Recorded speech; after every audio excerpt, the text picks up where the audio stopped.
Quando o Senhor Jesus chamou meu coração, não fez um convite descuidado ou impensado.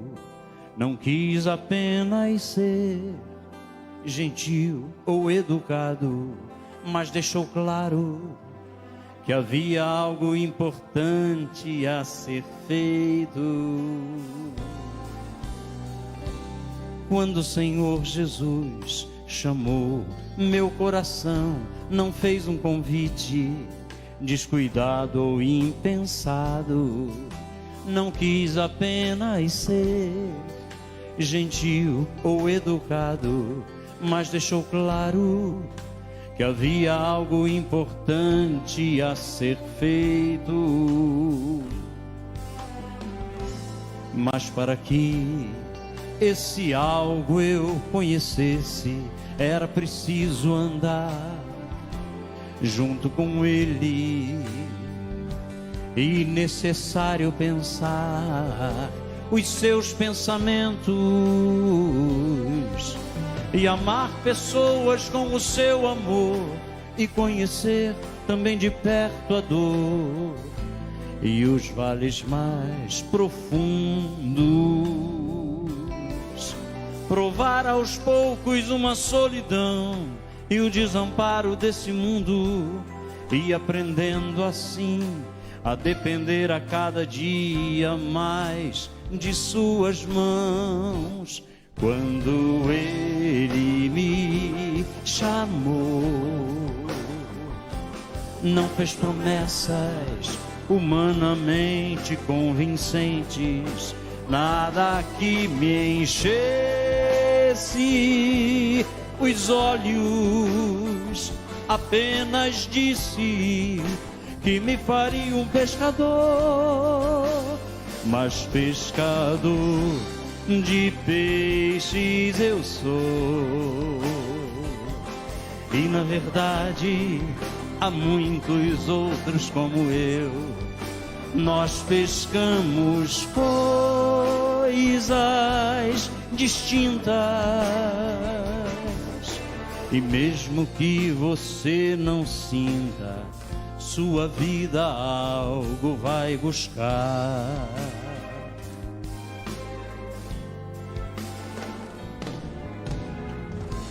Mas para que esse algo eu conhecesse, era preciso andar junto com Ele, e necessário pensar os seus pensamentos e amar pessoas com o seu amor, e conhecer também de perto a dor e os vales mais profundos. Provar aos poucos uma solidão e o desamparo desse mundo, e aprendendo assim a depender a cada dia mais de suas mãos. Quando Ele me chamou, não fez promessas humanamente convincentes, nada que me enchesse os olhos. Apenas disse que me faria um pescador, mas pescador de peixes eu sou. E na verdade há muitos outros como eu. Nós pescamos coisas distintas, mas mesmo que você não sinta, sua vida algo vai buscar. Quem sabe um dia desses você vai sentir também. Quem sabe um dia.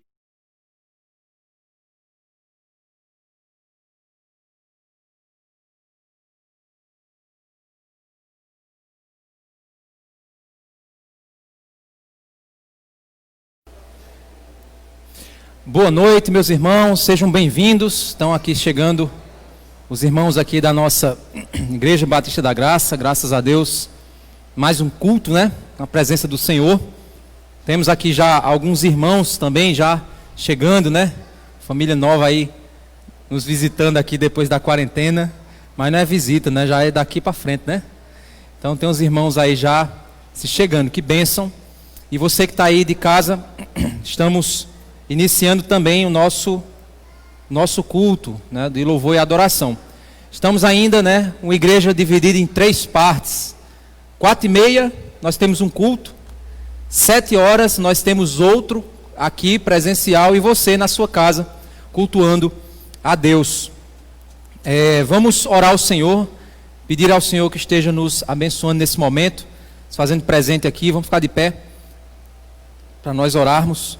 Você que está de casa, eu peço a você que nesse momento guarde o tempo, a sua reflexão para esse momento de cultuar a Deus. Você está na sua casa cultuando a Deus com sua família. Então cuidado com as distrações, com as coisas que vão tirar o teu foco, tirar o teu pensamento aí desse momento tão especial. Então vamos orar, pedir ao Senhor que esteja nos guiando aqui, nos abençoando com sua graça. Oremos. Senhor Deus, Pai amado, Deus santo, obrigado, Pai, por mais um culto na tua presença, Senhor. Perdoa as nossas falhas, os nossos pecados. Nos ajuda, Senhor, a cultuarmos a Ti, Pai. Oferecermos a Ti o nosso louvor e adoração, Senhor. Que o Senhor esteja se fazendo presente aqui, quebrando os nossos corações, abrindo a nossa mente para a Tua santa palavra, Senhor. Que o Teu nome seja louvado, seja adorado, Senhor. Que nós que estamos aqui reunidos possamos levantar as nossas vozes em adoração ao Senhor. Os irmãos que estão em casa que também possam usar esse momento para cultuar a Deus, para oferecer a Ti, Senhor, o louvor e a adoração que Tu és digno. Obrigado, Pai, por Tua bondade conosco. É isso que nós Te pedimos, Pai, nesse momento. Que o Senhor venha nos capacitar para que tudo aqui seja oferecido ao Teu santo e maravilhoso nome. É isso que Te pedimos, em nome de Jesus. Amém.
Boa noite, meus irmãos, graça e paz. Que alegria a gente estar aqui mais uma vez, tendo essa oportunidade de cultuar o nosso Deus juntos, unidos.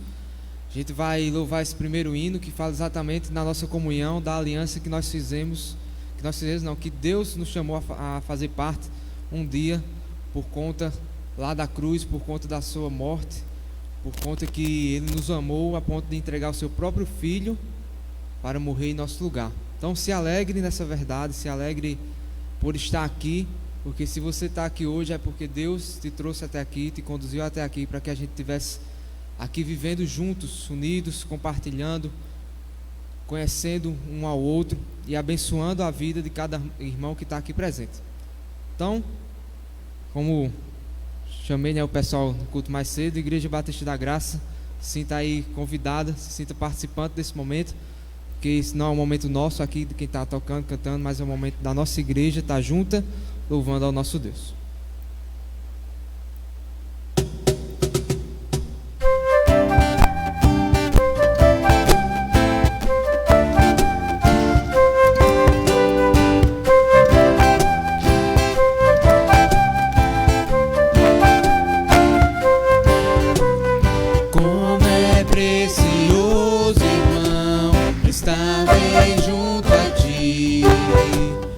Juntos lado a lado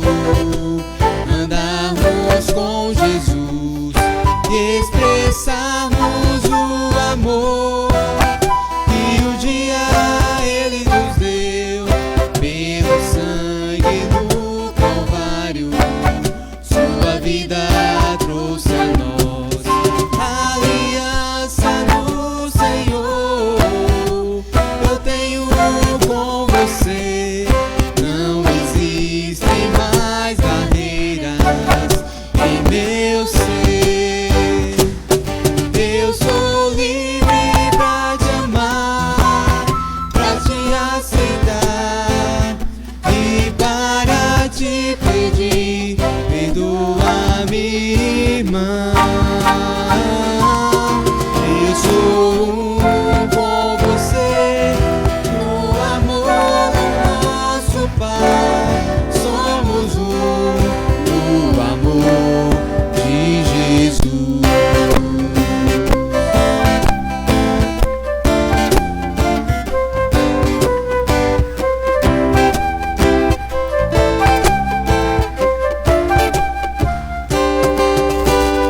Como é precioso, irmão, estar bem junto a ti e juntos lado a lado andarmos com Jesus, expressarmos o amor que um dia Ele nos deu pelo sangue do Calvário. Sua vida trouxe a nós. Aliança no Senhor, eu tenho com você. Não existem mais barreiras em meu ser. Eu sou livre pra te amar, pra te aceitar e para te pedir. Perdoa-me, irmã. Eu sou com você no amor do nosso Pai. Somos no amor de Jesus. Eu sou com você no amor do nosso Pai. Somos no amor de Jesus. Somos no amor de Jesus. Somos no amor de Jesus.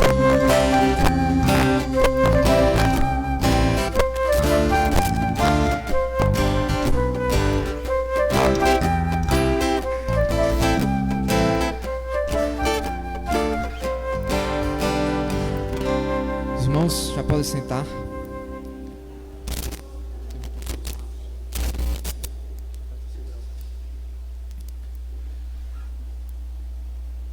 A gente vai fazer o nosso momento ofertório agora. Os irmãos fiquem à vontade para trazer seus dízimos e ofertas.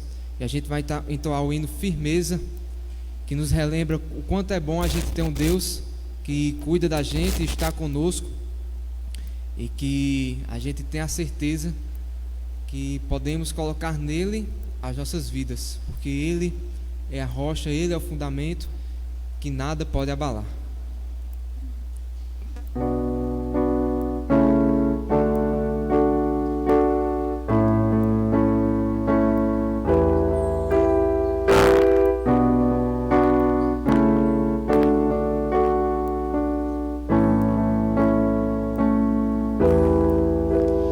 Em nada ponho a minha fé, senão na graça de Jesus, no sacrifício remidor, no sangue do bom Redentor. A minha fé e o meu amor estão firmados no Senhor, estão firmados no Senhor.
teus braços, tu me deste salvação.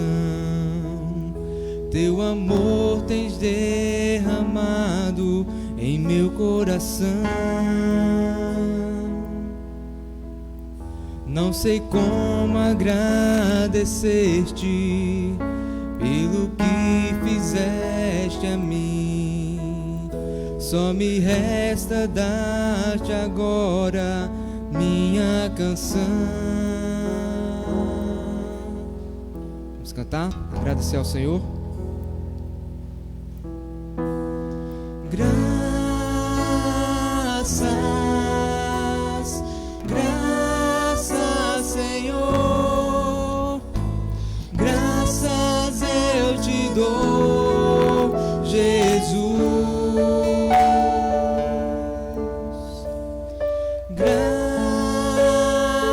Graças, graças, Senhor.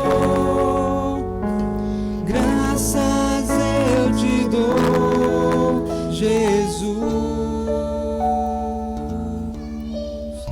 Lá na cruz me deste vida, te entregaste toda a mim. Vida eterna concedeste ao morrer. Por teu sangue tenho acesso ao teu trono celestial. Posso entrar confiantemente ante a ti.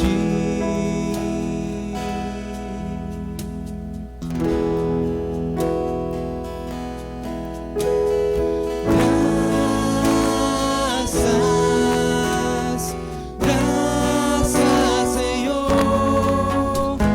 Graças eu te dou, Jesus.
Que maravilha a gente poder agradecer ao Senhor por Ele ter morrido em nosso lugar, por Ele nos ter dado a salvação.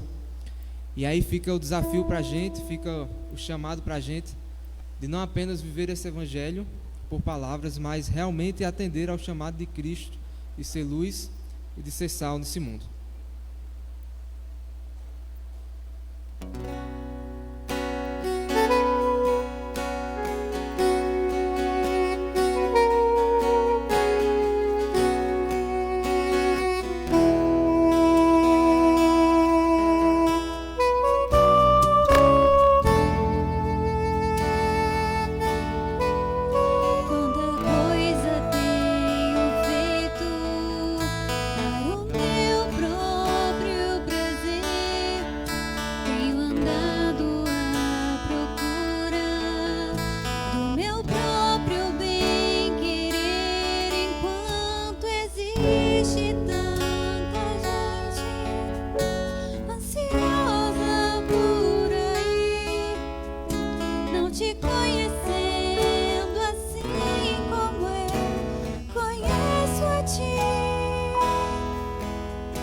Chamado que um dia tu fizeste a mim, e ao qual sem hesitar eu disse sim. Ressoou em meus ouvidos como da primeira vez. E a ti, Jesus, eu novamente digo sim. Eis-me aqui, eu livre estou ao teu dispor, para onde tu quiseres me enviar. Me coloco submisso a ti, Senhor, para o teu querer em mim realizar.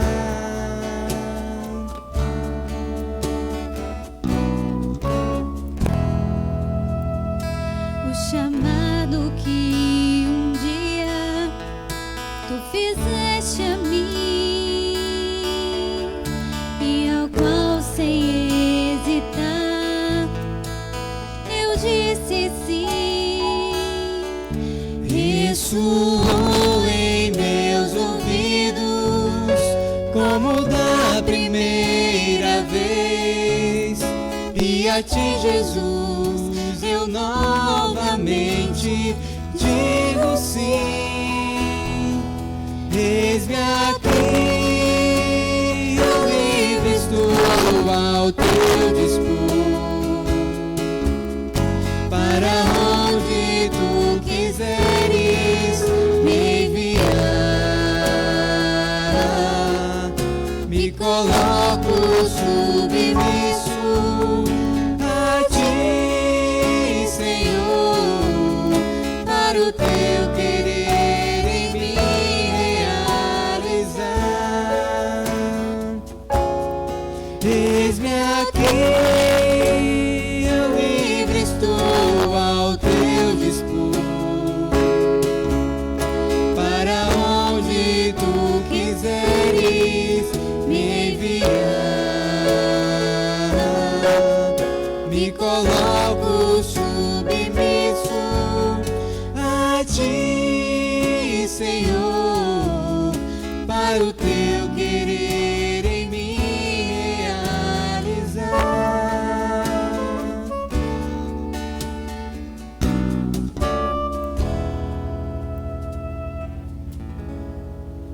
A gente vai ter mais um louvor. Gostaria de convidar o Asa de Alva, em seguida o pastor tem a palavra.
vais fazer, por tuas promessas e tudo que és. Eu quero te agradecer por todo o meu ser. Te agradeço, meu ser. Te agradeço, meu Senhor. Meu ser. Te agradeço. Te agradeço por me libertar e salvar, por ter morrido em meu lugar. Te agradeço, Jesus, te agradeço. Eu te agradeço, te agradeço. Te agradeço, meu ser. Te agradeço, meu Senhor.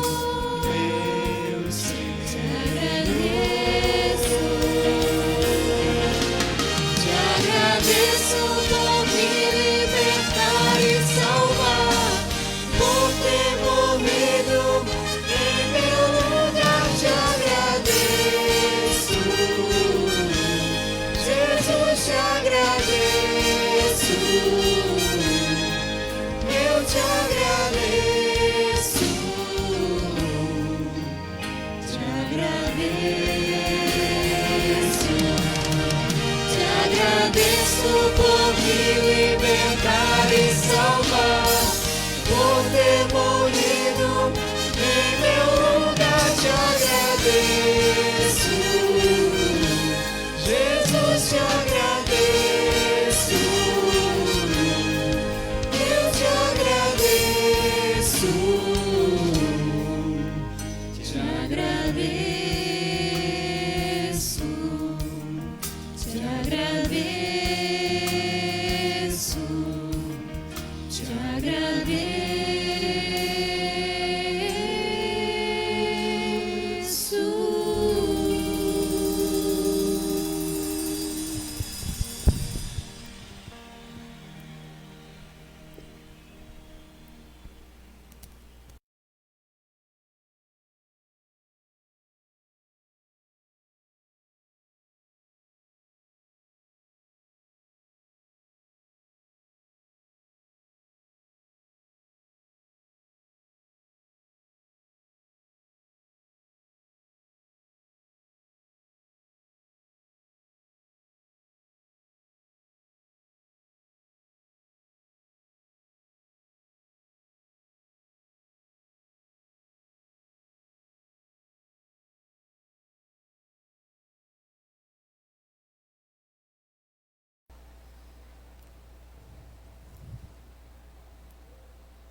Amém.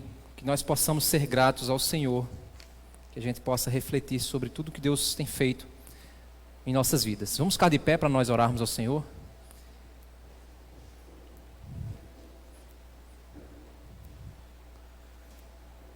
Oremos. Senhor Deus, Pai amado, Deus santo, obrigado pela Tua bondade, graça, misericórdia, Senhor.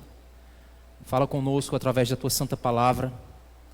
Nos ajuda, Senhor Deus, a crescermos em Teus caminhos, Pai. Revela a Tua vontade a nós. Nos transforma, Senhor Deus, pelo Teu Santo Espírito, Pai. Quebra os nossos corações e a nossa vida, Senhor. Refaz em nós o Teu querer, Senhor. Que nós possamos, Pai, não sermos omissos, Pai, diante das Tuas verdades, mas sermos renovados, Pai, transformados pela renovação do nosso entendimento, Senhor. É isso que nós Te pedimos. Me usa, Pai, conforme a Tua graça. Tem misericórdia de mim, Senhor. É isso que Te peço e agradeço em nome de Jesus. Amém. Bem, continuando aqui o nosso estudo do livro de Atos, hoje a gente vai dar continuidade à nossa reflexão que nós fizemos semana passada. Então aqui seria a parte B, vamos dizer assim, do que nós começamos a ver na semana passada. Nós vimos que Pedro fez duas afirmações extremamente importantes no primeiro concílio que aconteceu em Jerusalém. E isso a gente vê lá em Atos capítulo 15, verso 10 e verso 11. Então, convido você a abrir sua Bíblia lá em Atos 15, verso 10 e verso 11. Atos 15, verso 10 e verso 11. O texto diz o seguinte: agora, pois, por que vocês querem tentar a Deus, pondo sobre o pescoço dos discípulos um jugo que nem nossos pais puderam suportar, nem nós? Essa foi a primeira afirmação que nós vimos, que foi feita essa semana passada. Agora a segunda afirmação, verso 11. Mas cremos que somos salvos pela graça do Senhor Jesus, assim como eles.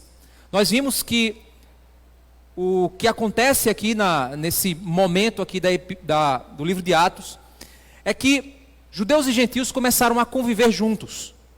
E as diferenças de doutrina e as diferenças também de cultura começariam a gerar alguns problemas em decorrência dessa convivência. E os judeus também começaram a ter dúvidas quanto à posição da lei, do judaísmo, dentro dessa nova perspectiva aí em que o cristianismo estava se estabelecendo. Nós, na pregação passada, nós entendemos que somos salvos pela graça, que a velha aliança, a antiga aliança, ela foi quebrada pelos judeus. Eles não conseguiram obedecer os mandamentos assim conforme Deus havia determinado, não para serem salvos, mas para guardar-se como nação do erro, do pecado. Mas por terem quebrado a aliança com Deus, eles acabaram indo para o exílio babilônico. E Deus, em vários profetas, prometeu a restauração de Israel. E essa restauração viria após o exílio. A restauração à terra aconteceu, eles voltaram para a terra. No entanto, nós percebemos que as promessas, sempre que você for olhar as profecias bíblicas, você vai perceber que muitas das promessas que são feitas, elas não apontam apenas para um caráter local do cumprimento, mas tem algo espiritual muito, muito mais abrangente do que somente o que a profecia está dizendo.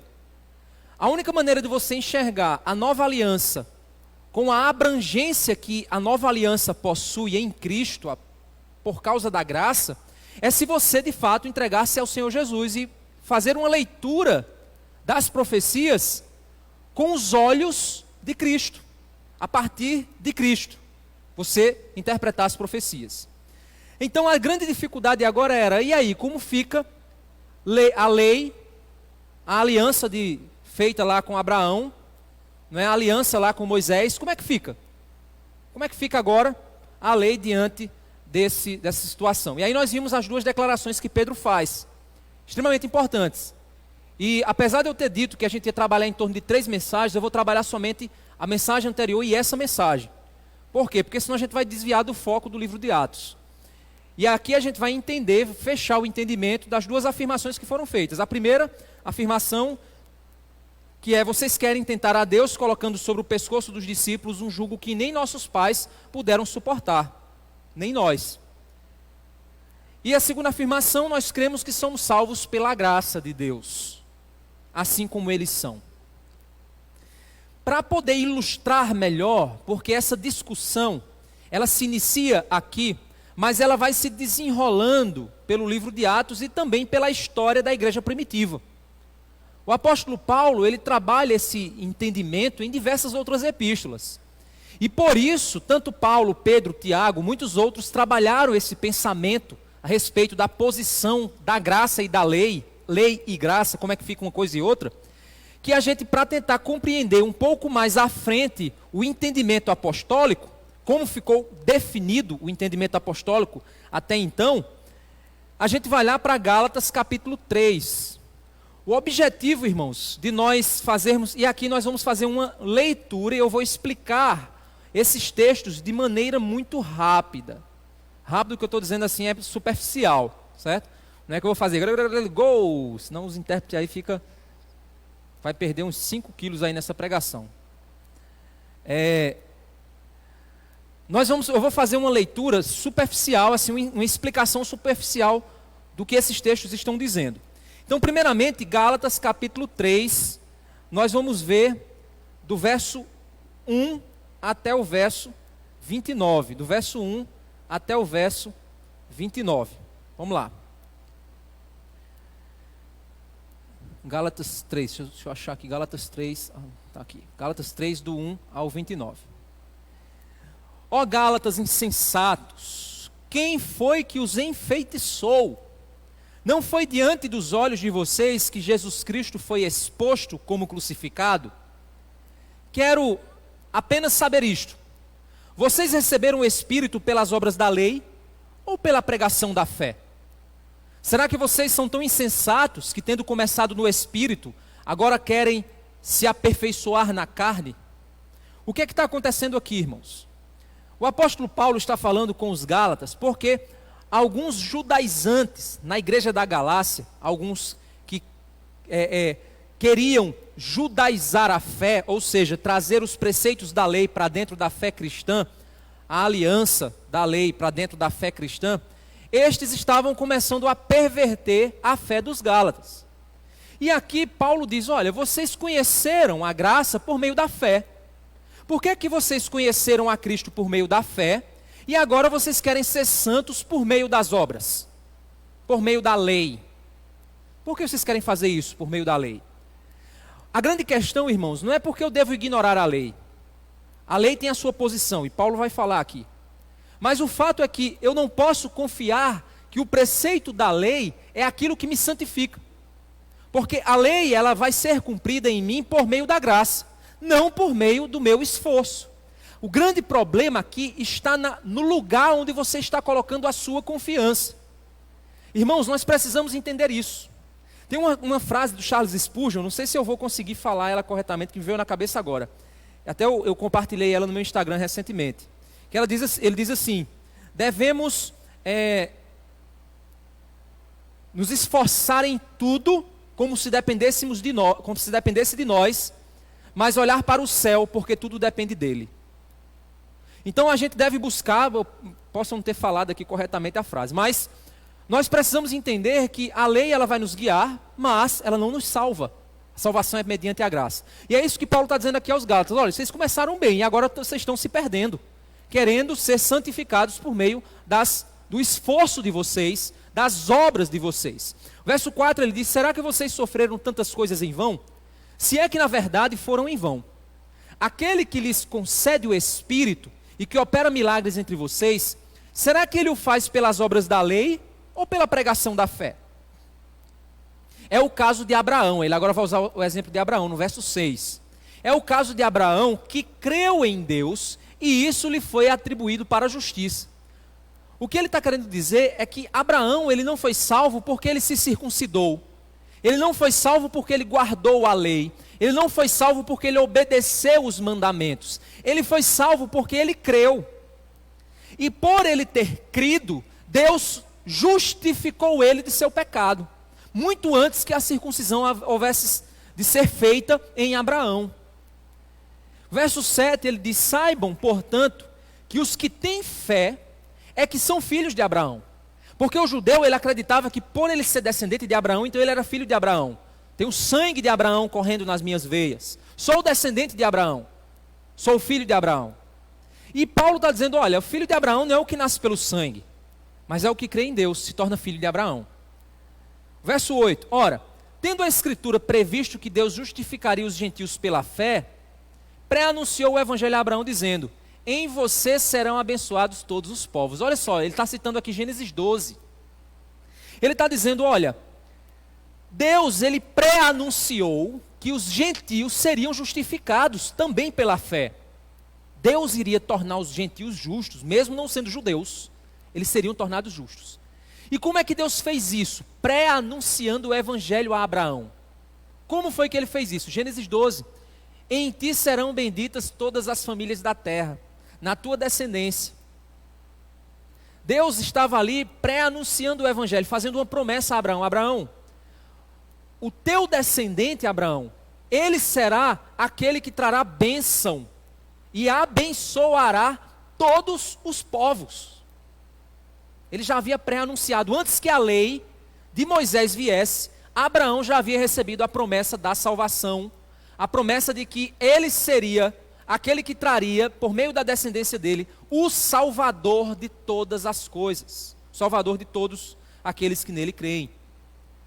É aqui que ele, no verso 9, diz: de modo que os que têm fé são abençoados com o crente Abraão. Então o que me leva para a salvação é a minha fé, não são as minhas obras, não é a aliança da lei.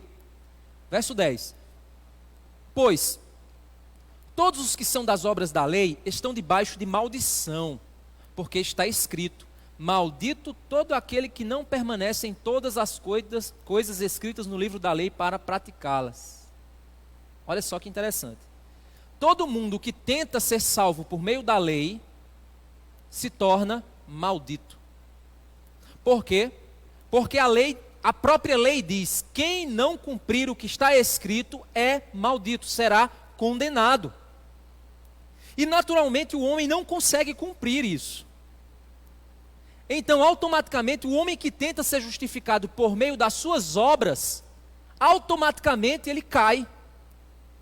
É uma consequência natural de quem ele é. Ele diz no verso 11: e é evidente que pela lei ninguém é justificado. Olha só, pela lei ninguém é justificado diante de Deus, porque o justo viverá pela fé. Ora, a lei não procede de fé, mas aquele que observar os seus preceitos, por eles viverá. Obviamente, quem obedecer à lei, de modo nenhum será apedrejado ou coisas do tipo. Mas não significa dizer que será salvo em Cristo, porque você vai pecar em algum ponto. Por que isso é importante a gente compreender essa perspectiva da posição da lei em relação à salvação? Porque, irmãos, o que ele está dizendo é que a Abraão foi feita uma promessa, a promessa de que a descendência, o descendente dele, seria bênção para todos. Por meio dele viria um descendente que seria bênção para todos. Essa promessa foi feita a Abraão, não existia lei ainda. E Abraão foi justificado, ou seja, foi salvo, porque ele acreditou no poder que Deus tem para salvar os que não têm capacidade de ser salvo por si mesmos. Aí, depois de muitos anos, veio a lei. Mas a lei, ela veio para fazer o quê? A lei, ela não veio para salvar, porque a promessa da salvação já havia sido feita. É isso que Paulo vai dizer aqui. A lei, na realidade, o que ela faz? Ela condena. Por quê? Porque a lei, ela vem para mostrar o caráter, para apresentar o caráter santo de Deus. E a razão pela qual nós somos condenados. No verso 13 ele diz: Cristo nos resgatou da maldição da lei, fazendo-se ele próprio maldição em nosso lugar, porque está escrito: maldito todo aquele que for pendurado em madeiro, para que a bênção de Abraão chegasse aos gentios em Cristo, a fim de que recebêssemos pela fé o Espírito prometido. A fim de que recebêssemos pela fé o Espírito prometido. O que ele está querendo dizer aqui? Ele está dizendo que Jesus, apesar de ter cumprido toda a lei, mas teve um ponto em que ele se tornou maldito pela lei, porque a lei diz que se alguém for pendurado no madeiro, se torna maldito. Então, apesar de Jesus ter cumprido 99,9%, ele cumpriu de si mesmo, mas no fim das contas ele foi considerado maldito por causa do madeiro, que havia sido profetizado pela lei. Jesus cumpriu a lei, mas injustamente foi condenado, e por isso ele se tornou maldito no madeiro, não por pecado que ele cometeu, mas por causa do nosso erro em interpretar a vida, e o nosso pecado ao condená-lo, a hipocrisia da religião, a hipocrisia dos judeus, tudo isso levou Jesus para a cruz, que é obviamente o resultado cósmico de todo o nosso pecado. E o fato de Jesus ter ido para a cruz fez com que ele fosse pendurado no madeiro para que a bênção de Abraão chegasse até os gentios. Ele foi condenado para que a bênção de Abraão pudesse chegar até os gentios. por que isso acontece? Verso 15. Irmãos, falo em termos humanos. Ainda que uma aliança seja meramente humana, uma vez ratificada, ninguém a revoga ou lhe acrescenta coisa alguma. O que ele quer dizer aqui? Se você faz um contrato com alguém, para que serve um contrato? Um contrato serve para que você tenha segurança. Ambas as partes estejam seguras. É para isso que um contrato serve. Qualquer pessoa que quebrar o contrato será punida. Ou qualquer pessoa que tente revogar o contrato vai ter que fazer o quê? Pagar uma multa, porque está revogando o contrato. Porque, meus irmãos, se eu rasgar o contrato, ou se eu desistir do contrato, sem que eu tenha nenhuma punição por isso, para que fazer contrato? Que segurança eu tenho? Faço lá um contrato com o Mateus para a gente comprar lá uma fazenda. Aí ele disse que vai pagar metade, eu digo que eu vou pagar metade. Por que a gente faz o contrato? Para garantir a segurança. Aí eu chego e digo assim, Mateus, não quero mais não, valeu. Mas peraí, a gente assinou um contrato. Não, mas eu não quero mais não, assume aí. Para que eu fiz o contrato? Se ele não ia ter segurança de que ele poderia confiar que eu não iria revogar. Então, o que é que acontece? Na cláusula do contrato tem lá a condição, se alguém quebrar ou se alguém revogar, tem que pagar uma multa para que o prejuízo não aconteça. O que Paulo está dizendo é que todo esse contrato, uma aliança, ela é feita, se de fato ela é feita, se ela fosse meramente humana, ninguém revoga ou acrescenta coisa alguma a ela, porque ela foi feita de ambas as partes. Nós já assinamos o documento, já carimbamos, já colocamos no cartório, é aquilo e pronto. Se quiser acrescentar alguma coisa, precisa fazer um novo contrato. É assim que funciona. Olha o verso 16, ora, as promessas foram feitas a Abraão e ao seu descendente. Não diz aos descendentes, como falando de muitos, porém falando de um só, ao seu descendente que é Cristo. E digo isto, uma aliança já anteriormente confirmada por Deus não pode ser revogada pela lei que veio 430 anos depois a ponto de anular a promessa. Deus fez um contrato com Abraão. Não é porque vem a lei agora que vai anular o contrato anterior. Não é isso que ela vai fazer. O que a lei veio fazer foi outra coisa. É isso que Paulo está querendo dizer. O propósito da lei não é revogar o contrato da promessa. O propósito da lei é estabelecer um contrato diferente. Aí ele diz aqui, ó. E digo isto, uma aliança já anteriormente confirmada por Deus não pode ser revogada pela lei que veio 430 anos depois, a ponto de anular a promessa. Porque se a herança provém da lei, já não decorre da promessa, mas foi pela promessa que Deus a concedeu gratuitamente a Abraão. O que é que ele está querendo dizer? A Abraão foi dado uma promessa e foi feito um contrato onde Deus é a parte que diz, eu cumpro, pela graça eu cumpro isso, vou fazer. Não depende de Abraão, vou fazer, Abraão. Aí 430 anos depois veio uma lei. Essa lei não veio para anular o que veio atrás. É isso que Paulo está dizendo. Essa lei aqui, ela não vem para desfazer aquilo que havia sido prometido para Abraão. Logo, verso 19, para que a lei? Aí você pode chegar nessa conclusão. Então, para que a lei? Abraão fez uma promessa, Deus fez uma promessa para Abraão de salvar todos por meio do descendente de Abraão. Promessa de salvação. Tem algo melhor do que salvação? Não tem não. Tem algo mais completo que salvação? Não tem. Se você é salvo, é salvo. Se foi prometido que você vai ser salvo e ponto final. Quem prometeu é Deus. Se Deus prometeu, ele vai cumprir. Prometeu a quem? A Abraão. Então ele vai cumprir o que prometeu a Abraão, por causa do nome dele, que ele é fiel. Então veio uma lei. Aí Paulo chega na conclusão e diz, e para que a lei?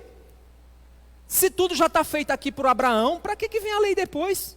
Não precisa mais de lei não, rapaz. Só esperar a promessa de Abraão se cumprir. Aí é que está. Vamos lá. Logo, para que a lei? Verso 19. Ela foi acrescentada por causa das transgressões, até que viesse o descendente a quem se fez a promessa, e foi promulgada por meio de anjos pela mão de um mediador. Ora, o mediador não é de um só, mas Deus é um só. Por que então veio a lei? A lei veio por causa do pecado. A promessa ela foi feita, mas existia ainda no caminho algo, o pecado. O pecado era uma situação que precisava ser resolvida. Verso 21. Seria então a lei contrária às promessas de Deus? Então a lei ela veio porque a promessa de Deus é insuficiente? Não, de modo nenhum. Ele diz isso aqui, de modo nenhum. Porque se foi promulgada uma lei que pudesse dar vida, então a justiça seria de fato procedente da lei. Ou seja, se a lei veio para salvar, então não precisava da promessa lá em Abraão. A lei veio para fazer outra coisa.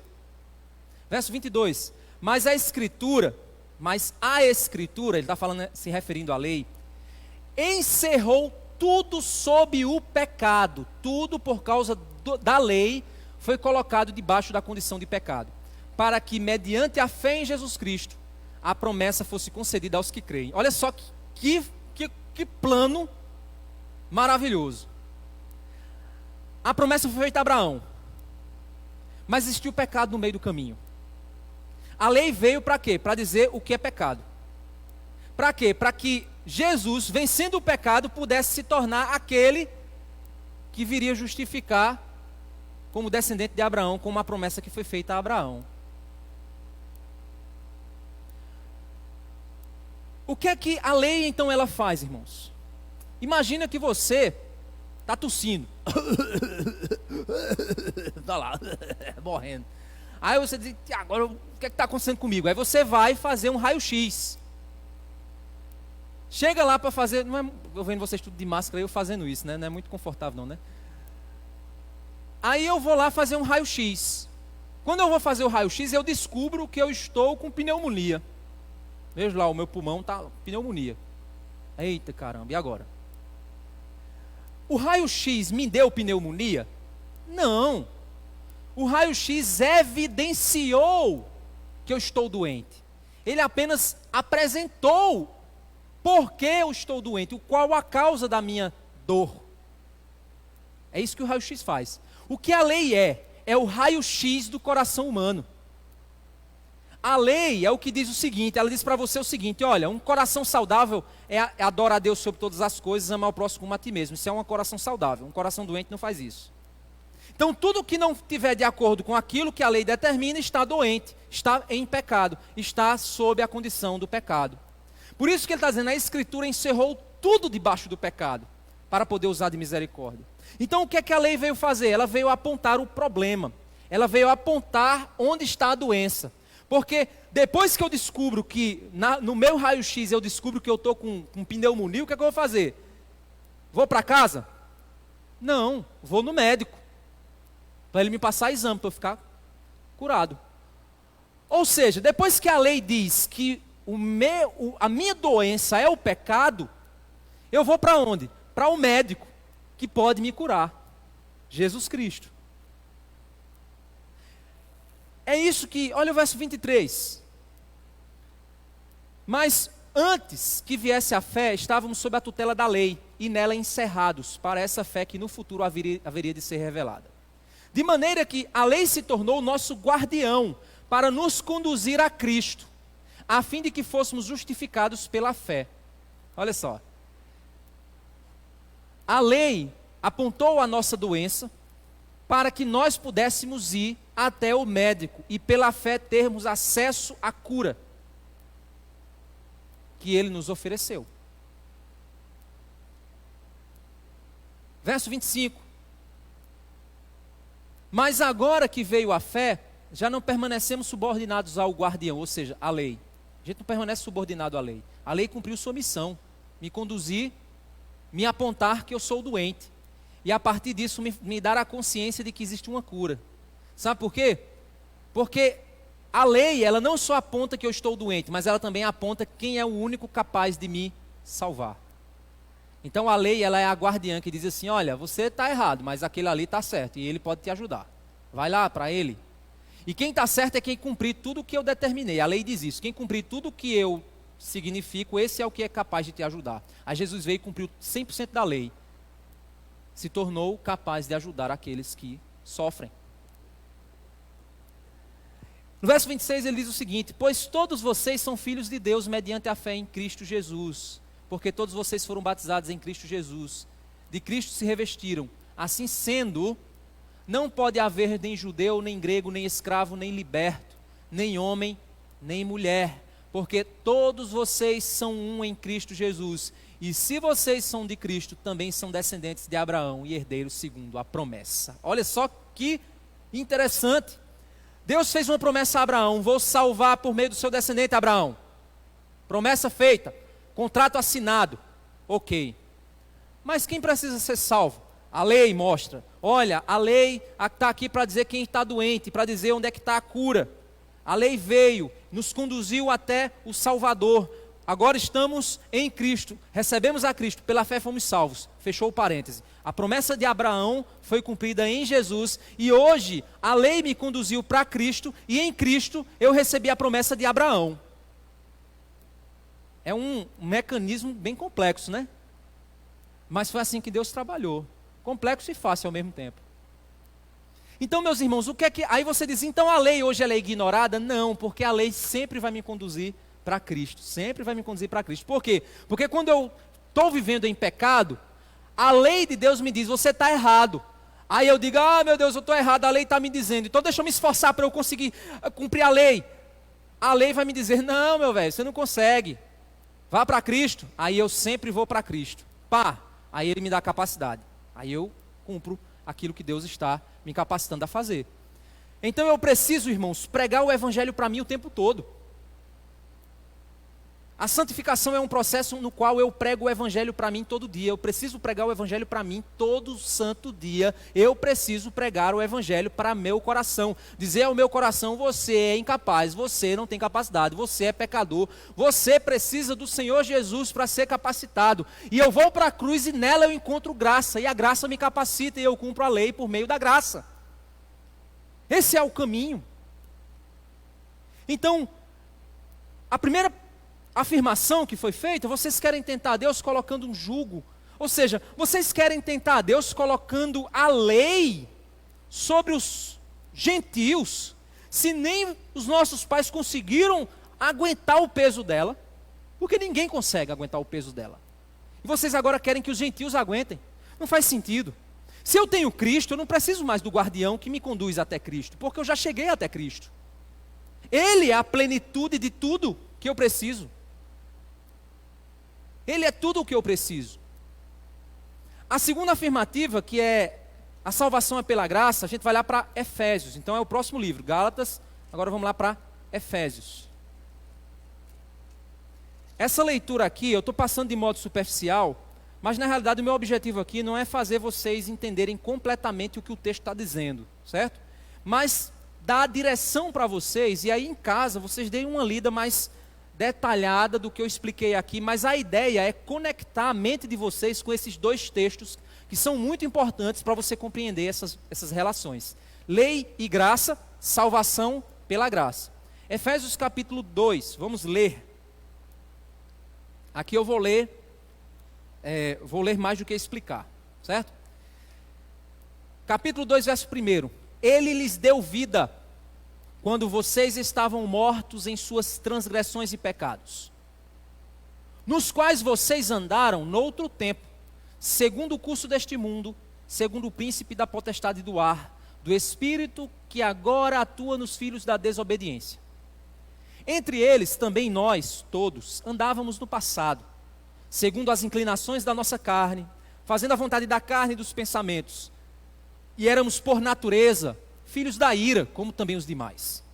Mas Deus, sendo rico em misericórdia, por causa do grande amor com que nos amou, e estando nós mortos em nossas transgressões, nos deu vida juntamente com Cristo. Pela graça, vocês são salvos. E juntamente com Ele nos ressuscitou, e com Ele nos fez assentar nas regiões celestiais em Cristo Jesus. Deus fez isso para mostrar nos tempos vindouros a suprema riqueza da sua graça em bondade para conosco em Cristo Jesus. Porque pela graça vocês são salvos, mediante a fé, e isto não vem de vocês, é dom de Deus. Não vem de obras, para que ninguém se glorie. Pois somos feitura dele, criados em Cristo Jesus para boas obras, as quais Deus de antemão preparou para que andássemos nelas. Portanto, Lembrem-se de que no passado vocês eram gentios na carne, chamados incircuncisão por aqueles que se intitulam circuncisão, que é feita na carne por mãos humanas. Naquele tempo vocês estavam sem Cristo, separados da comunidade de Israel, estranhos às alianças da promessa, não tendo esperança e sem Deus no mundo. Mas agora, em Cristo Jesus, vocês que antes estavam longe, foram aproximados pelo sangue de Cristo, porque Ele é a nossa paz. De dois povos, Ele fez um só, e na sua carne Ele derrubou a parede de separação que estava no meio, a inimizade. Cristo aboliu a lei dos mandamentos na forma de ordenanças, para que dos dois criassem em si mesmo uma nova humanidade, fazendo a paz. E reconciliasse ambos em um só corpo com Deus por meio da cruz, destruindo a inimizade por meio dela. E quando veio Cristo, evangelizou paz a vocês que estavam longe, e paz também aos que estavam perto. Porque por meio dele, ambos temos acesso ao Pai em um só Espírito. Assim vocês não são mais estrangeiros e peregrinos, mas concidadãos dos santos e membros da família de Deus, edificados sobre o fundamento dos apóstolos e profetas, sendo Ele mesmo, Cristo Jesus, a pedra angular. Nele, todo o edifício bem ajustado cresce para ser um santuário dedicado ao Senhor. Nele também vocês estão sendo edificados junto com os outros para serem moradas de Deus no Espírito. Por essa razão eu, Paulo, o prisioneiro de Cristo Jesus, por amor de vocês, os gentios, se é que vocês ouviram falar a respeito da dispensação da graça de Deus a mim confiada em favor de vocês. Pois, segundo uma revelação, me foi dado a conhecer o mistério, conforme escrevi há pouco, resumidamente. Ao lerem o que escrevi, poderão entender a minha compreensão do mistério de Cristo. Guarde isso na sua memória. A qual em outras gerações não foi dado a conhecer aos filhos dos homens, como agora foi revelado aos seus santos apóstolos e profetas pelo Espírito. O mistério é que os gentios são co-herdeiros, membros do mesmo corpo, co-participantes da promessa em Cristo Jesus por meio do Evangelho, do qual fui constituído ministro, conforme o dom da graça de Deus a mim concedida, segundo a força operante do seu poder. Olha que interessante. Ele diz, olha, a mim foi dado o mistério sabe qual era? Era que os gentios seriam salvos por meio do Evangelho. O mistério é que Deus faria um único povo chamado igreja. Esse mistério, ele não era tão claro no Antigo Testamento quanto ele está sendo claro agora na presença do Senhor Jesus. As promessas de restauração feitas ao povo de Israel, elas tinham uma leitura que parecia ser exagerada. Ele vai trazer paz e ninguém vai mais se desviar dos caminhos. Como é que é isso? Peraí, Israel vai ser santa, o reino de Israel vai ser estabelecido nesse mundo e o mundo vai ficar perfeito? É assim que vai acontecer? Não. É a promessa de Abraão que se cumpre em Cristo, e a partir de Cristo, os gentios de todas as nações passam a ser convidados para fazer parte do povo de Deus, juntamente com Israel. E esse processo, ele vai se desenrolando até a Jerusalém celestial, que é quando as promessas de Deus, elas são 100% totalizadas, são fechadas, são totalmente apresentadas. Isso é a grande obra que o Senhor está realizando. É aqui que a gente volta lá para Atos, capítulo 15. E depois que Pedro faz essas duas afirmações, nós não estamos na aliança da lei, esse jugo não está sobre nós. Nós somos salvos pela graça e não pelas obras. Diante disso, esses dois textos que eu coloquei para ilustrar de maneira mais profunda, nós vemos agora que Tiago se levanta para dar o parecer dele. Tiago, ele era o pastor, o líder da igreja de Jerusalém. Logo após Pedro, ele assumiu a igreja de Jerusalém. Tiago aqui era o irmão de Jesus Cristo. Verso 12, e toda a multidão silenciou, passando a ouvir a Barnabé e Paulo, que contavam, isso é verso 12, certo? 15 e 12. Os sinais e prodígios que Deus tinha feito por meio deles entre os gentios. Depois que eles terminaram, Tiago tomou a palavra e disse, agora Tiago se levanta. Irmãos, ouçam o que tenho a dizer. Simão acaba de relatar como primeiramente Deus visitou os gentios, a fim de constituir entre eles um povo para o seu nome.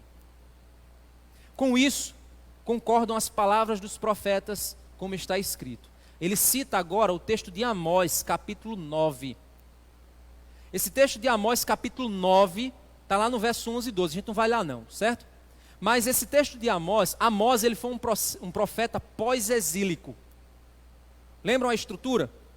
Israel quebrou a aliança. Quando Israel já havia quebrado a aliança, Deus estava dizendo a eles: olha, vocês serão destruídos, vou trazer sobre vocês uma nação. E aí veio o exílio babilônico, eles foram para a Babilônia. Passou 70 anos, Deus profetizando restauração. Vocês voltarão para a terra, vocês voltarão para a terra, vocês voltarão para a terra. 70 anos depois eles voltam para a terra. Quando eles chegam lá na terra, eles encontram tudo destruído, eles reconstroem as muralhas. Depois que reconstroem as muralhas, tempos depois eles começam a reconstruir o templo. A adoração volta a acontecer no templo, tudo começa a acontecer de novo. Só que a promessa que Deus fez de restauração não era somente voltar para a terra e voltar a ser nação. Existiam coisas nas promessas feitas por Deus que era muito maior do que aquilo que estava acontecendo apenas no retorno. Ele prometia restaurar o reinado, ele prometia escrever a lei nos corações das pessoas, ele prometia fazer uma nova aliança, uma obra muito maior do que jamais alguém pode ter visto. E nos profetas pós-exílicos, que são apenas 3, um deles é Amós. E no final, no capítulo 9, Amós, o povo volta, gente, a fazer coisa errada. Malaquias é um profeta pós-exílico. Leia lá Malaquias. O que é que o povo está vivendo de novo? Depois de ter voltado do exílio, o que é que o povo se corrompe de novo? O povo volta a casamento misto, o povo volta a vida toda de Israel toda errada. E Deus dizendo: olha, vocês continuam fazendo isso. E em Malaquias, você pode perceber que uma das perguntas mais repetidas em Malaquias é: em que nós te roubamos? Povo cínico. Em que nós te roubamos? Em que nós mentimos para você? Em que nós fizemos isso? Não estou sabendo disso não. E Malaquias lá: vocês são isso, vocês são isso, vocês são isso, tal. No final de Malaquias, Deus promete o quê? Isso eu não falei, o pessoal que estiver assistindo em casa, eu não falei na pregação anterior não. Mas vamos lá para Malaquias. O final de Malaquias, olha que interessante. Não falei na mensagem anterior não, mas vamos ver aqui. Isso aqui vai aparecer nos extras do final da pregação, vai aparecer lá, extras. Você clica nos extras, aí tem lá câmeras escondidas, essas coisas. Malaquias capítulo 4, olha só. Capítulo 4, verso 1, vamos ler. Depois de Deus falar tudo que o povo de Israel voltou a fazer, Deus diz assim, no capítulo 4, verso 1: pois eis que vem o dia, queimando como fornalha, todos os soberbos e todos os que praticam o mal serão como a palha. O dia que vocês os queimará, diz o Senhor dos Exércitos, de modo que não lhes deixará nem raiz nem ramo. Como é que Deus está prometendo isso para um povo que está corrupto? Ele está dizendo isso de algo futuro. Verso 2: mas para vocês que temem o meu nome, nascerá o sol da justiça. Olha só, quem é o sol da justiça? Para quem teme o meu nome, Deus está dizendo, para quem teme o meu nome, porque nem todo Israel teme o meu nome, mas para quem teme o meu nome vai nascer o sol da justiça. Preparem-se. Aí ele diz aqui, nascerá o sol da justiça, trazendo salvação nas suas asas. Vocês sairão e saltarão como bezerros soltos da estrebaria. Vocês pisarão os ímpios, pois eles se farão cinzas debaixo das plantas dos pés de vocês, naquele dia que preparei, diz o Senhor dos Exércitos. Verso 4: lembrem-se da lei de Moisés, meu servo, a qual lhe prescrevi em Horebe para todo Israel, a saber, estatutos e juízos. Eis que eu lhes enviarei o profeta Elias, antes que venha o grande e terrível dia do Senhor. Aí vamos ler agora o último versículo, onde Deus falou a última palavra, e a partir daqui ele fez um silêncio de 430 anos. Quais foram as últimas palavras de Deus para Israel? Ele converterá o coração dos pais aos seus filhos, e o coração dos filhos aos seus pais, para que eu não venha e castigue a terra com maldição. O profeta Elias fará isso. Pum, Deus silenciou. 430 anos de silêncio. Quem rompe o silêncio? João Batista. Vós do que clama no deserto, endireitai as vossas veredas. Jesus disse o quê? João Batista é o Elias que haveria de vir. O Elias preparou o caminho para Cristo, batizou o Messias e disse: eis o Cordeiro de Deus que tira o pecado do mundo. Um homem que eu não posso nem desatar as sandálias dos pés deles. Sou digno disso. Cristo começa o seu ministério profético, entra em Jerusalém. Hosana, o que vem em nome do Senhor. Olha o filho de Davi. Filho de Davi, tem misericórdia de mim, tem compaixão de mim. Chegou o que havia sido prometido. É por isso que você vê que Amós, o profeta pós-exílico, que se compara também com Malaquias, que Malaquias é pós-exílico também, são as últimas palavras, Deus dizendo o seguinte: olha, é o seguinte, eu já restaurei vocês, trouxe vocês de volta para a terra, o templo está ok, a muralha está ok, mas vocês continuam corruptos. Se preparem, porque eu vou fazer uma obra. Eu vou trazer o profeta Elias antes que venha o grande e temível dia do Senhor, ou seja, o fim de todas as coisas. Antes que venha o fim, eu vou trazer Elias. Ele vai preparar o caminho para o grande e temível dia do Senhor. Silêncio. O que é que Amós então disse? No final também, promessa de restauração plena. É o que está em Atos capítulo 15, verso 16. Depois disso, voltarei e reedificarei o tabernáculo caído de Davi. Ou seja, a casa de Davi estava destruída, desolada. Não existia mais reis, não existia mais nada. Ele diz: eu vou reedificar. Porque ele tinha feito uma promessa a Davi, que o trono de Davi nunca mais ficaria vazio, eternamente preenchido pelo Rei dos Reis, Senhor dos Senhores, Jesus Cristo. E aí ele diz: depois disso voltarei e reedificarei o tabernáculo caído de Davi. Depois disso o quê? Vai ler Amós que você vai ver o que é que ele está querendo dizer. E o restaurarei. Por que ele faz isso? Verso 17. Para que o restante da humanidade busque o Senhor, juntamente com todos os gentios sobre os quais tem sido invocado o meu nome. Qual era a missão de Cristo? Trazer toda raça, língua, povo, nação aos pés do único Senhor soberano, Jesus Cristo. Verso 18, diz o Senhor que faz estas coisas conhecidas desde os tempos antigos. Verso 19, aí Tiago chega a uma conclusão. Por isso, Tiago conclui: julgo que não devemos perturbar aqueles que entre os gentios se convertem a Deus. Ou seja, olha, não vamos perturbar eles, não vamos querer tornar eles judeus, porque a lei judaica não tem essa missão. O judeu, ele é judeu de nascença, tem uma cultura, é uma nação, é um povo, tem uma lei civil, tem um comportamento, tem uma cultura cerimonial, uma cultura nacional, é um povo. A gente não precisa pegar o gentio e transformar em povo, porque não era esse o plano. O plano era a promessa de Abraão. O plano era que Cristo trouxesse para ele, como rei, todos os povos. Essa era a promessa, era isso que deveria ser feito. Então não vamos perturbar os gentios transformando eles em judeus, não. Não é esse o caminho. E aí ele vai prescrever, Tiago vai dar uma ideia. Verso 20, mas escrever-lhes 3 coisas: que se abstenham das contaminações dos ídolos. Outra coisa, bem como da imoralidade sexual. Outra, da carne de animais sufocadas e do sangue. É uma coisa só isso. 3 recomendações. Aí você diz: agora está certo. Ele não quis dar os 625 mandamentos da lei de Deus para o povo judeu. Ele não quis dar os 10 mandamentos da lei de Deus para o povo judeu, mas criou 3 novos. Os mandamentos, os primeiros mandamentos da igreja. Não é isso, meus irmãos.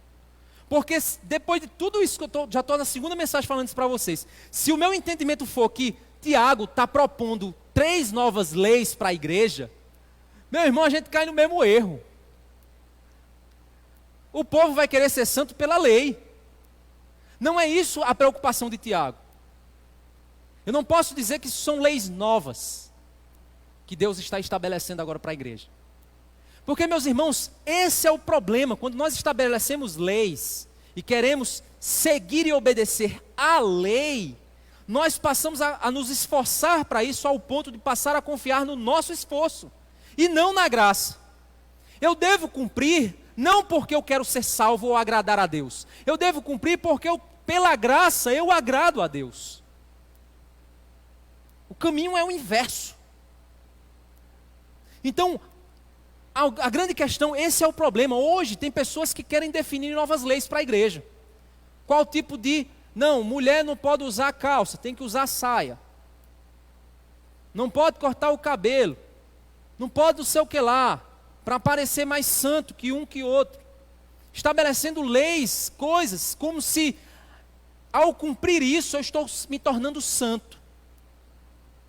Se eu acho que sou santo porque eu estou me esforçando para fazer, eu começo já a confiar na minha obra e não na obra de Cristo.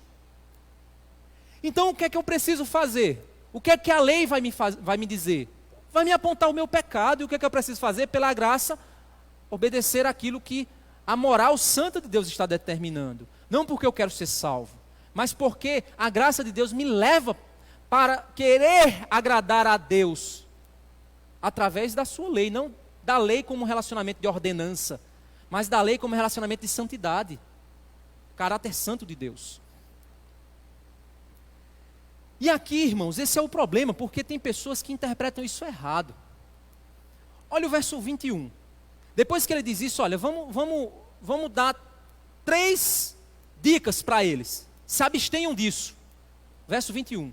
Porque Moisés tem em cada cidade, desde tempos antigos, os que pregam nas sinagogas, onde é lido todos os sábados. Isso aqui eu vou ser bem cauteloso, deixa eu ver se está com o meu tempo aqui, para vocês entenderem. Vou correr um pouquinho aqui, mas vai dar tempo. Para pensar o seguinte.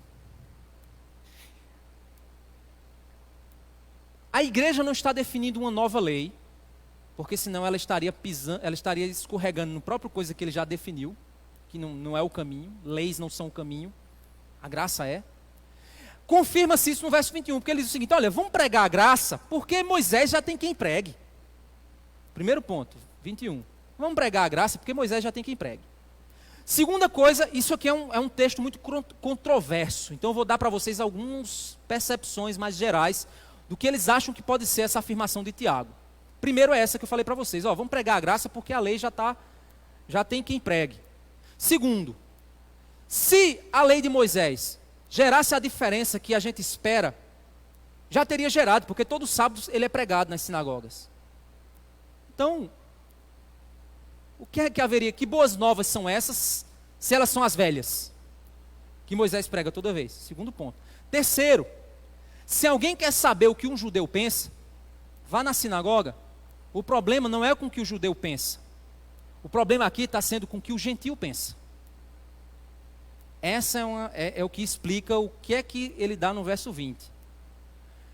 Irmãos, a relação aqui não são coisas para serem feitas pelos judeus, mas coisas para serem evitadas por eles. O que é que eu estou querendo dizer? A relação aqui é uma relação cerimonial com essas coisas, religiosa com essas coisas. Todas essas 3 coisas citadas aqui são coisas abomináveis para um judeu. Um judeu sente aversão ao contemplar o comportamento gentílico nesses 3 pontos aqui. Então, como eu vou manter juntos 2 povos que têm comportamentos em que um comportamento é muito agressivo para o outro? Qual comportamento é agressivo do ponto de vista cerimonial? Primeiro, contaminação dos ídolos. Um estilo de vida guiado pela idolatria. Ou seja, eu vivo minha vida guiado pelo que os deuses me dizem. Isso é abominável. Primeiro, isso já é abominável para Deus. Não terá outros deuses diante de mim. Só que não é somente você ir na igreja de Mamon, do Mamon lá, de Mamon. Não era só isso. O gentio se convertia, mas ele poderia deixar de ir na igreja de Vênus. Ele poderia deixar de ir no templo de Vênus. O problema é porque na cultura gentílica já existiam costumes que estavam repletos de idolatria. Vou passar em frente à igreja. Eu, depois de crente, eu ainda passei um tempo fazendo isso. Como é que eu vou fazer isso? Me proteger? Isso aqui vai me proteger de quê? Pelo amor de Deus, se eu não confiar no Senhor Jesus. Quer dizer, passar em frente à igreja e fazer isso. É uma coisa que a cultura nos ensinou. A nossa cultura católica nos ensinou isso. Né? Outra coisa, não comer carne na Semana Santa. Eu passei por dificuldade de me livrar disso. Porque são coisas que estão na cultura.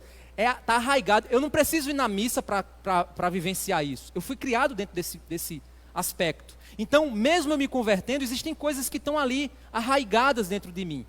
Isso, um exemplo, se isso fosse ofensivo para o judeu, comer peixe, não era, né? Mas se fosse ofensivo para o judeu comer peixe, e eu fosse para a igreja, no dia da Semana Santa, o que é que eu ia fazer? Levar peixe para a igreja.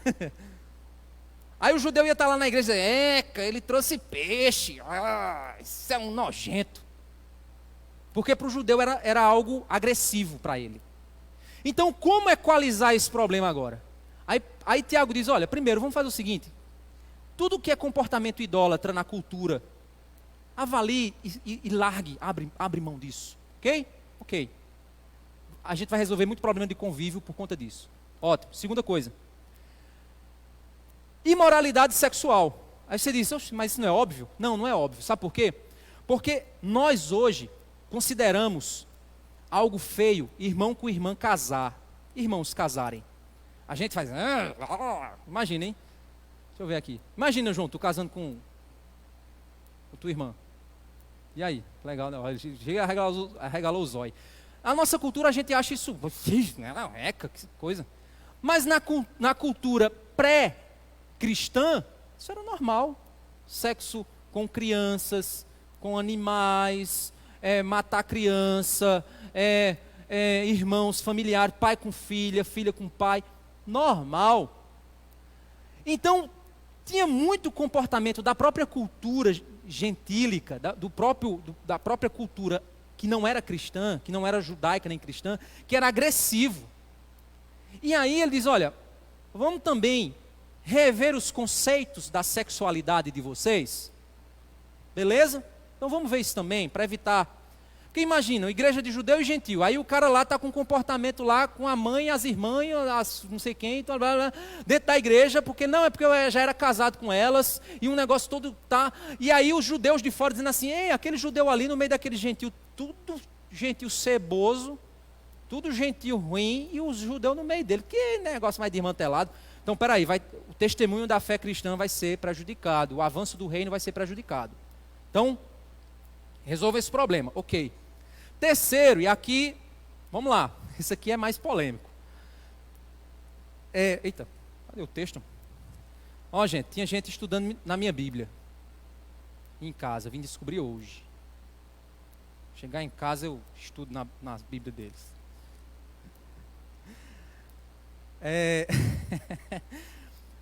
Vamos lá, 15. O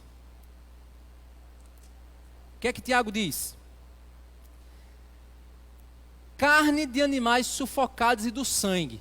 Será que ele está dizendo que você não pode comer bife mal passado? Será que é isso que ele está dizendo? Não, gente. Ele está falando do relacionamento cultual com o sangue. Comer o sangue do ponto de vista cultual, cerimonial. Porque, irmãos, você acha que hoje a coisa mais comum das religiões daquela época era matar bicho, matar gente, para realizar sacrifícios para os deuses, usando o sangue, comendo o sangue, tomando o sangue pelos deuses para receber poderes miraculosos. Era a coisa mais comum, um relacionamento com o sangue dessa forma. Os judeus tinham esse relacionamento com o sangue porque o sangue representava a aspersão que haveria em Cristo, o Cordeiro de Deus que seria sangrado pelos pecados. Era isso que a religião judaica havia estabelecido. Aí, então, o que é que acontece? Ia ter muito gentil relacionando-se de maneira cerimonial com o sangue, muitas vezes oferecidos a outros deuses. E esse relacionamento com o sangue poderia trazer problemas para dentro da comunidade. Paulo trabalhou isso lá na frente, em Coríntios. Paulo diz, olha, coma de tudo que é no açougue, sem perguntar por causa da consciência. Agora, se alguém perguntar, isso é oferecido a ídolo, então não coma, não por causa da tua, mas por causa da consciência do outro. Não, mas então o ídolo tem algum poder sobre mim? Não, ora, que Deus abençoa a galinha preta que está lá oferecida. Ora que Deus abençoa. Agora, se você veio desse ambiente onde você tinha lá a galinha preta como um relacionamento com determinada entidade espiritual, e você não se sente seguro, não vou comer isso não, porque eu tinha um relacionamento com isso e eu acho que isso ainda... Não é legal para mim, não é legal. Ok, então evite. Deixa a sua consciência ser trabalhada. O problema, irmãos, é que as pessoas pegam isso e acham que isso é uma lei para a igreja. E aí faz o quê? Deixa eu fazer uma pergunta aqui. O pessoal que estiver acompanhando a gente aqui, que seja do Sul e Sudeste, não sei se ele... acho que Michele sabe o nome do que eu vou dizer aqui para o pessoal do Sul e Sudeste. Quem aqui gosta de comer galinha cabidela? Quem gosta de cabidela? Levanta a mão. Gente, poucas pessoas. É o sangue da galinha, gente. Poucas pessoas, né? Eu gosto demais. É bom demais. Bom demais, Júnior. Aí, eu não sou o quê? Parmegi... Não lembro. Tinha um nome diferente. Mas assim, tem pessoas que acham que isso aqui é exatamente, proíbe isso. Então você não pode comer carne com sangue. Irmãos, a palavra que ele está usando aqui é animais sufocados.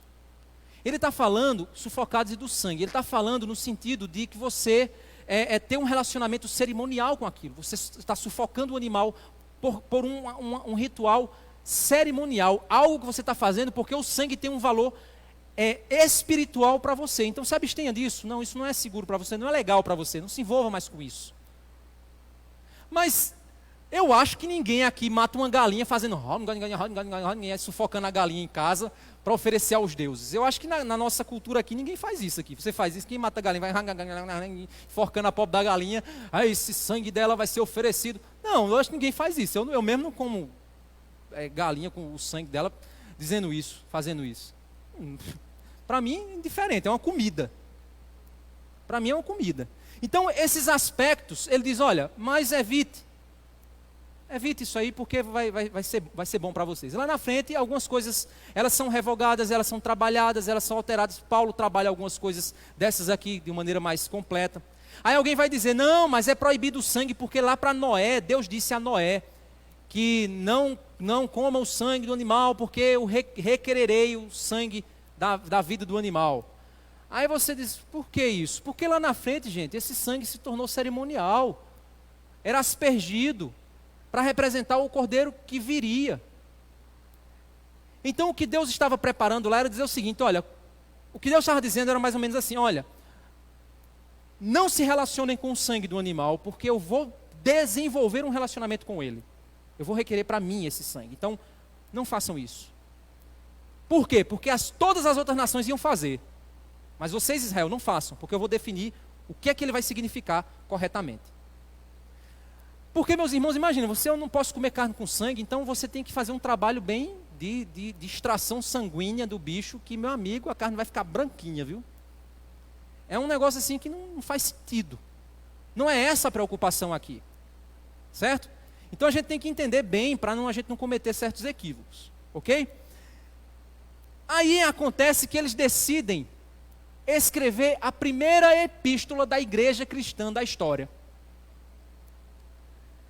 Verso 22. Então pareceu bem aos apóstolos e aos presbíteros com toda a igreja eleger alguns homens dentre eles e enviá-los a Antioquia juntamente com Paulo e Barnabé. Foi eleito Judas, chamado Barsabás, e Silas, que eram líderes entre os irmãos. Mandaram por eles a seguinte carta. Aí, vamos ler a primeira epístola da igreja cristã. Os irmãos, tanto os apóstolos como os presbíteros, aos irmãos gentios em Antioquia, Síria, Cilícia, saudações. Visto sabermos que alguns que saíram de nosso meio, sem nenhuma autorização, isso aí é ênfase minha, nenhuma autorização, perturbaram vocês com palavras, transtornando a mente de vocês. Pareceu-nos bem, chegados a pleno acordo, eleger alguns homens e enviá-los a vocês com os nossos amados Barnabé e Paulo. Quem são eles? Qualquer um? Não. Verso 26. Homens que têm arriscado a vida pelo nome do Senhor Jesus Cristo. Não é como esses que foram aí encher vocês, não. Verso 27. Portanto, estamos enviando Judas e Silas, os quais, pessoalmente, lhes dirão as mesmas coisas, pois pareceu bem ao Espírito Santo. É interessante, porque por que eles mandaram mais 2 pessoas com a carta? Porque se Paulo e Barnabé voltassem para dizer, olha aí, a gente foi lá e viu que era assim. Aí os caras dizem, vocês não concordaram desde o começo, agora estão inventando essa história. Não, mandaram a carta, mandaram mais 2 pessoas e mandaram eles de volta. Para dizer o seguinte, olha aí, confirma o que foi dito. Verso 28, pois pareceu bem ao Espírito Santo e a nós, não impor a vocês maior encargo além destas coisas essenciais. Que vocês se abstenham das coisas sacrificadas a ídolos, bem como do sangue, da carne de animais sufocados e da imoralidade sexual. Se evitarem, olha, evitarem, porque eles já viviam nessas práticas, essas coisas, farão bem, passem bem. Ponto. Verso 30. Os que foram enviados partiram para Antioquia e, tendo reunido a comunidade, entregaram a carta. Quando a leram, ficaram muito alegres pelo consolo recebido. Ai, eu já estava pensando que eu ia ter que me circuncidar, guardar o sábado, fazer todo o negócio, senão eu ia ser apedrejado, eu ia ter que não sei o que lá, ter que não sei o que lá. Eita, meu Deus. Ainda bem que eu sou salvo, né? Eu não preciso fazer isso tudo para ser salvo. Que é difícil para mim, eu não nasci nessa cultura de vocês. E ter que vivenciar essa cultura toda, tão difícil isso. Eu não vou conseguir viver isso, eu não nasci nesse ambiente, então vai ser difícil para mim. E eu só posso ser salvo se eu me tornar judeu, então é difícil para mim. Mas estou entendendo que eu preciso somente evitar algumas coisas que realmente são erradas mesmo. Não está certo não, mas eu preciso só evitar isso. Ai, que alívio. Graças a Deus pela graça de Deus. E aí, verso 32. Judas e Silas, que eram também profetas, consolaram os irmãos com muitos conselhos e os fortaleceram. Tendo-se demorado ali por algum tempo, os irmãos deixaram que voltassem em paz os que os enviaram. Mas pareceu bem a Silas permanecer ali. Paulo e Barnabé demoraram-se em Antioquia, ensinando e pregando com muitos outros a palavra do Senhor. Vimos aqui a primeira epístola da história da igreja, como é que isso foi resolvido. Como é que o problema foi resolvido? Os apóstolos se reuniram, avaliaram a doutrina, avaliaram a história, avaliaram tudo o que Deus havia determinado, tomaram uma decisão. A partir da decisão que tomaram, o que foi que eles fizeram? Eles chegaram a definir, escreveram uma carta, enviaram uma carta para as igrejas. Agora, o que é que eles fazem? A carta que eles escreveram produziu alívio e alegria sobre os gentios e confirmavam a aceitação deles no meio do povo de Deus. Meus irmãos, uma das coisas que a graça de Deus faz é unir, não é separar. Não é classificar em castas, mas é unir pessoas de várias raças, línguas. Não é unir as pessoas em torno do erro, pois a carta dizia, se abstenham disso aqui que não é bom para vocês não. Esse relacionamento cerimonial aqui com essas coisas não está correto. Então não é unir as pessoas em torno do erro, é unir elas em torno da graça. E a graça nos conduz ao que é correto. A graça não é viver fazendo o que quiser. Eu sou salvo pela graça, agora fazer o que eu quiser. Não, porque senão não havia sido escrito isso e feito essas determinações. Não era viver de todo jeito. Não, deixa a gente viver do jeito que eles quiserem, é graça de Deus, deixa viver. Não, peraí, é graça, mas olha, isso aqui evitem, porque não é bom, não vai ser bom para a convivência entre judeus e gentios, isso vai dar um mau testemunho, então evite essas coisas aqui. No mais, vocês são livres, vivam Cristo. Na hora da dúvida, meus irmãos, na hora que tem algo que tenta nos dividir, nos separar, nós devemos nos unir buscando a doutrina apostólica contida nas Escrituras. Nós devemos buscar na direção e consolo das Escrituras a verdade de Deus que vai nos alegrar, que vai nos mostrar o valor da graça, que vai nos mostrar a liberdade em Cristo, para nós vivermos uns com os outros juntos, lutando pela graça de Deus, pela liberdade em Cristo. Que a gente possa ser a igreja que prega o Evangelho da graça e que se une para viver o Evangelho da graça. A graça não é libertinagem, mas é liberdade para obedecer a Deus. Obedecer aquilo que a palavra de Deus nos ensina, que as epístolas nos mostram, pois a doutrina apostólica está contida nela. Então que Deus nos conduza a nos unirmos em torno da verdade. Qualquer pessoa que discordasse da doutrina apostólica que estava aqui, deixava de ser igreja de Cristo. estava vivendo de outro meio que não era graça, estava seguindo um outro Senhor que não era Cristo. Então, para viver o Evangelho da Graça, precisa conhecer a doutrina apostólica contida nas Escrituras. Então, irmãos, é isso. Vamos orar. Queria aqui... Não, vamos orar e a gente depois vai para o nosso momento de interação aqui com os irmãos. Senhor Deus, Pai amado, Deus santo, obrigado, Pai, por tua graça, misericórdia e bondade, Senhor. Nos ajuda, Pai, a entendermos, Senhor Deus, a tua graça, vivermos em santidade, buscarmos ao Senhor, a realmente, Pai, estarmos aptos, Senhor Deus. Aptos através da graça do Senhor, não das nossas obras, não da confiança em nós mesmos. Mas que nós possamos viver a unidade, Senhor, buscarmos a unidade. É isso que nós te pedimos, Pai, em nome de Jesus. Amém. Bem,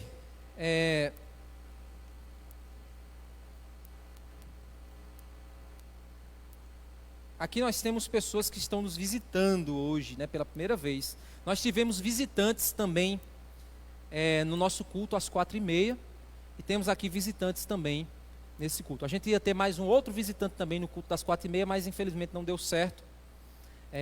Mas graças a Deus o pessoal tem começado a querer estar nos visitando. Então nós temos aqui Edilza, né, e Tainara, não é isso? Edilza e Tainara. O que é que a gente disse para elas que estão nos visitando hoje aqui? Em nome do Senhor Jesus, volte sempre, não esqueça da gente, traga cada vez mais gente. Deus abençoe vocês. Ficamos muito felizes em ter vocês aqui, né? Que possamos nos ver mais vezes, né? Que vocês possam estar aqui retornando. Um abraço virtual para vocês, né? O arigatô, né? Que é como a gente tem que fazer hoje em dia. Bem, e nós temos também quem está nos visitando virtualmente. Tá aí, ele vai trazer aqui também os nossos visitantes virtuais. Ele vai me dar aqui o... Ok, Stephenson já preparou aqui, né? O pessoal estava mandando aqui. Olha aqui. Temos aqui, ó, Salatiel. Esse é o sinal dele, ó. Salatiel. Ele é surdo. Temos também o Jeová Castro. Jéssica também, que é surda, está nos acompanhando. Coisa boa. Deus abençoe, Jéssica. Abraço, saudade aí de você. Ceissa Silva também. Deus abençoe. Clarice Medeiros, ela é surda, não sabemos o sinal. Não sei se alguma Clarice que vocês conheçam. Não, ela também é surda. Carlos Bastos, sempre está nos visitando também. Carlos, Deus abençoe sua vida. Que bênção ter você aí. Maclens Marcos, também. Maclens.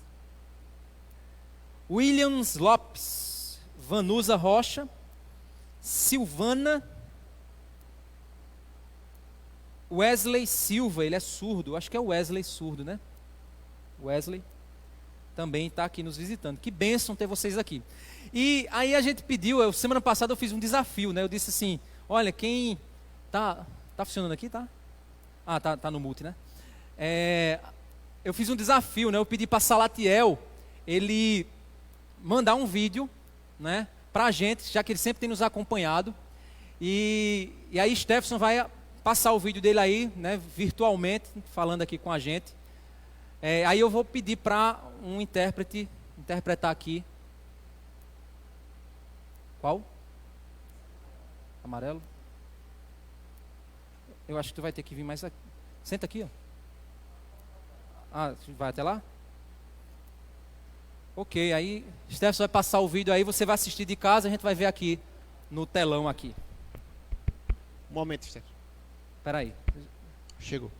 Ok, vamos lá.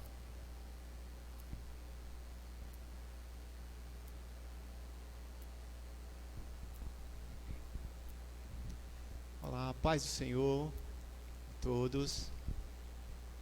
Então, esse é o meu nome, Salatiel. Este é o meu sinal.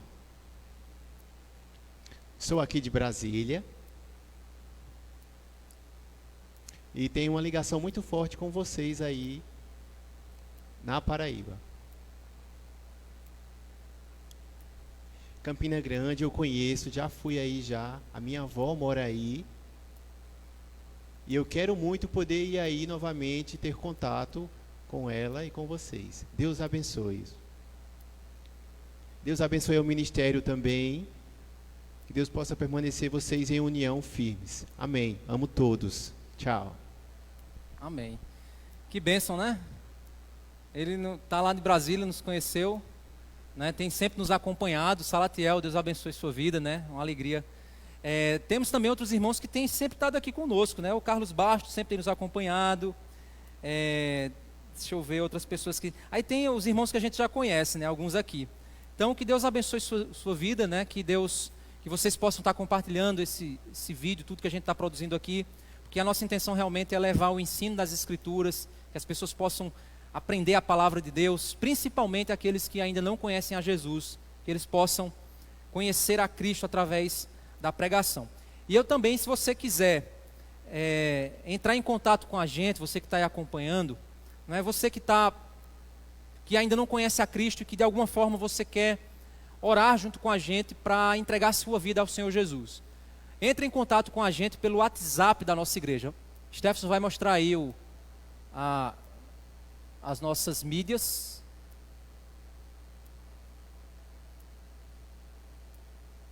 Está aqui, ó.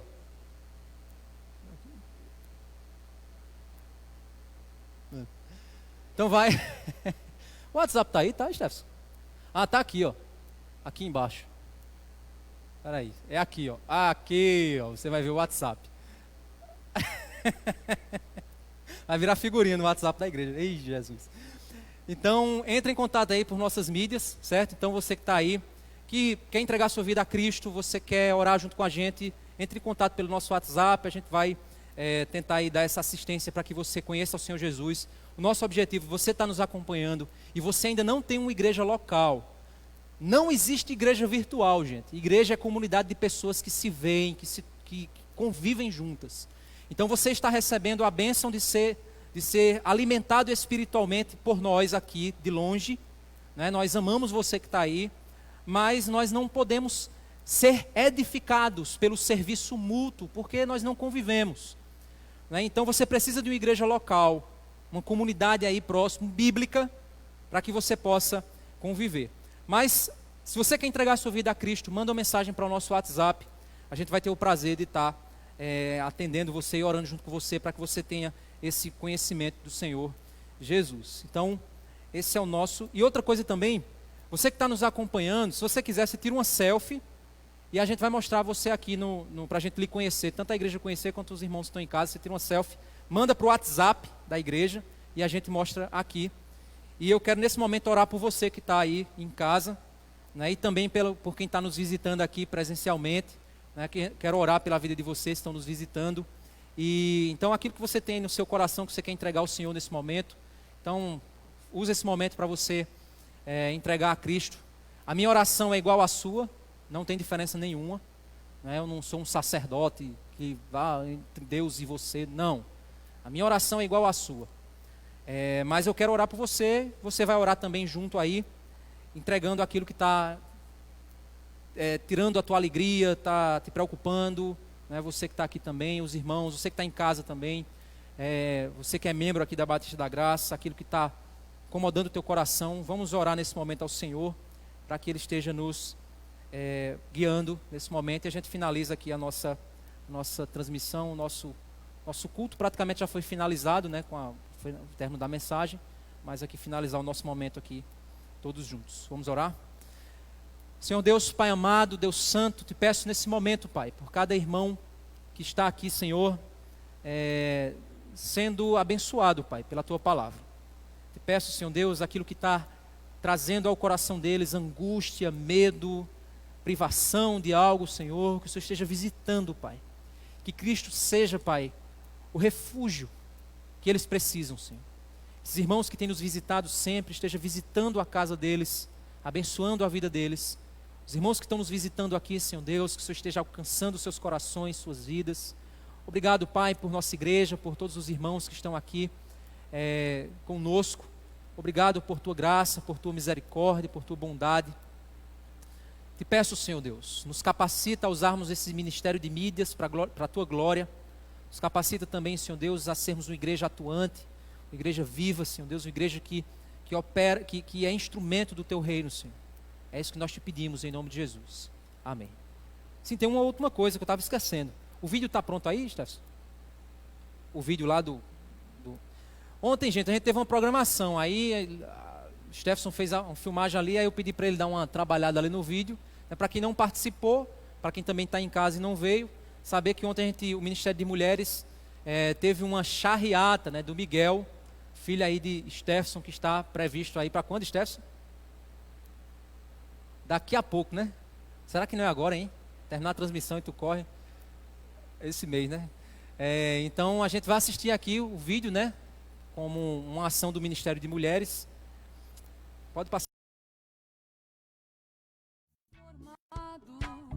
Coração que é inspirado por Jesus, como fruto desse novo coração, eu declaro a paz de Cristo, te abençoo, meu irmão, preciosa é a nossa comunhão. Somos corpo e assim bem ajustado, totalmente ligados, unidos, vivendo em amor, uma família, sem qualquer falsidade, vivendo a verdade, expressando a glória do Senhor, uma família. Então Deus abençoe. Obrigado, irmãos, pela presença de vocês aqui. Louvado seja o Senhor pela vida de vocês. Esforcem-se, mantenham-se firmes para esses cultos presenciais. Você que ainda não está aqui presente, ore ao Senhor, peça sabedoria, peça direção, porque a experiência presencial do culto, ela nos fortalece muito. Se você, por algum motivo, você não pode estar aqui por questões de saúde, Deus está visitando você com toda convicção, está com você aí. O que precisar, estamos aqui também para atender. Uma última coisa que me veio na mente, e agora eu esqueci. Sim, provavelmente, irmãos, e aí já aproveito que os irmãos estão aí, semana que vem, a gente conseguiu nessas 2 semanas fazer a alocação de todo mundo, não foi? Foi, a gente conseguiu nas 2 semanas fazer a alocação de todo mundo, certo? Possivelmente na semana que vem a gente vai começar a ter dificuldades de alocar todo mundo, porque os irmãos estão começando já devagarzinho, já estão chegando mais. Então alguns de vocês vão ter que começar a passar um culto em casa, cultuar em casa, para dar espaço para alguém, para depois vocês voltarem na semana seguinte e a gente fazer esse revezamento. Então provavelmente você vai ficar 3, 4 semanas aqui e uma em casa. Então, pelo menos até a gente voltar a normalizar tudo isso, se Deus assim nos permitir. Tem sido muito cansativo, mas é necessário, né? A gente tem que passar por isso, até que Deus nos permita sair de tudo isso. Então Deus abençoe, até mais, e você que está em casa, até mais.